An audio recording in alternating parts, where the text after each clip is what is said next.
جیسا کہ میں کئی خطبوں سے ذکر کر رہا ہوں فلسطینیوں کے لیے دعا کا، آج بھی اسی بارے میں کہنا چاہتا ہوں، دعائیں جاری رکھیں۔ اب تو ظلم کی انتہا ہوتی جا رہی ہے۔ حماس سے جنگ کے نام پر معصوم بچوں، عورتوں، بوڑھوں، بیماروں کو مارا جا رہا ہے۔ ہر قسم کے جنگی اصول و ضوابط کو اس نام نہاد مہذب دنیا نے اسے پوچھ ڈال دیا۔ اللہ تعالیٰ مسلمان ممالک کو بھی سمجھ دے۔ حضرت مسلم رضی اللہ عنہ نے 72-73 سال پہلے یہ تنبیہ کی تھی کہ مسلمانوں کو ایک ہونا چاہیے۔ وہ فیصلہ کریں کہ ایک ایک کر کے مرنا ہے، اگر ایک نہ ہوئے تو ایک ایک کر کے اپنے آپ کو تباہ کرنا ہے، یا ایک ہی وجود ہو کر اپنا ایک وجود برقرار رکھنا ہے اور باقی رہنا ہے۔ کاش کہ اب بھی یہ لوگ سمجھ جائیں اس بات کو اور ایک ہو جائیں۔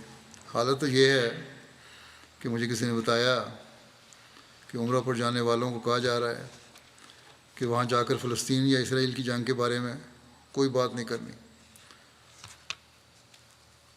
وہاں کی حکومت ویزا دیتے ہوئے یہ ہدایت کرتی ہے۔ اگر یہ صحیح ہے تو انتہائی بزدلی کا اظہار ہے حکومت کی طرف سے، مسلمان حکومت کی طرف سے۔ بہرحال عمرہ کی عبادت کا حق ادا کرنا چاہیے۔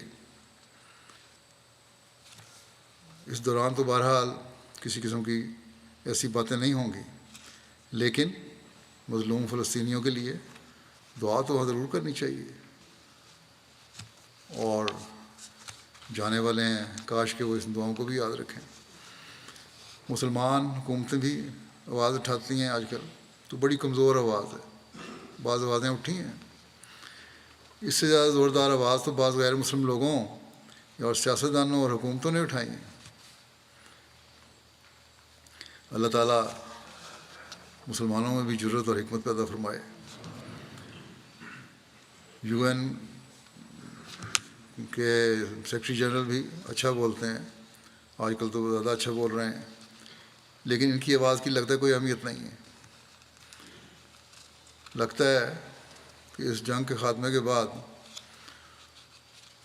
جب اگر یہ مزید پھیل گئی اور عالمی جنگ کی صورت اختیار کر لی تو UN کا بھی خاتمہ ہو جائے گا۔ اللہ تعالیٰ دنیا کو عقل دے۔ لگتا ہے کہ اب دنیا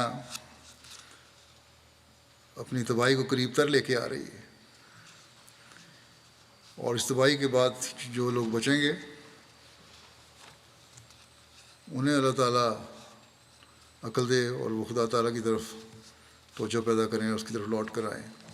بہرحال ہمیں اس حوالے سے بہت دعائیں کرنی چاہیے۔ اللہ تعالیٰ دنیا پر رحم فرمائے۔